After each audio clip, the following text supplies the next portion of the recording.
नमस्कार मंडळी, कसे आहात? तर मी आता चालली आहे बाहेर आणि आहे बस स्टॉपवरती.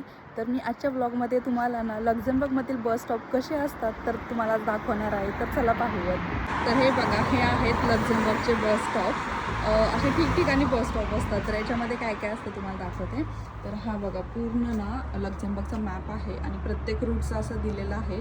कोणती बस नंबर जाते ते सुद्धा त्याच्यामध्ये दाखवलेलं आहे. इथे बघा 5-6 नंबर ह्या रूटला बस जाते किंवा इकडे 11 नंबर, 22 नंबर, 16 नंबर अशी जाते. आणि इकडेच दिलेले आहेत बघा की ह्या स्टॉपला कोणकोणत्या बसेस थांबतात, त्याचे नंबर आणि लास्ट स्टॉप दिलेले आहेत. इथे टायमिंग दिलेलं आहे, प्रत्येक बस किती वाजता आहे, कोणवारी आहे, हे सगळं दिलेलं आहे. इथे पण दिलेलं आहे बघा, ट्राम आहे का बस आहे हे सुद्धा दाखवलेलं आहे. आणि वरती डिस्प्ले आहे, त्याच्यामध्ये दिलेलं आहे की कोणती आत्ता बस येणार आहे, किती मिनिटांनी आहे, हे सुद्धा त्याच्यामध्ये पूर्ण डिटेलमध्ये दिलेलं आहे. आणि हा बस स्टॉपचं नाव बघा, ऑफ द मिलन हे या बस स्टॉपचं नाव आहे. मी आता इथे बसला थांबलेली आहे. तर हे बघा, इथे असं पूर्ण असं बस असं दाखवलेलं आहे.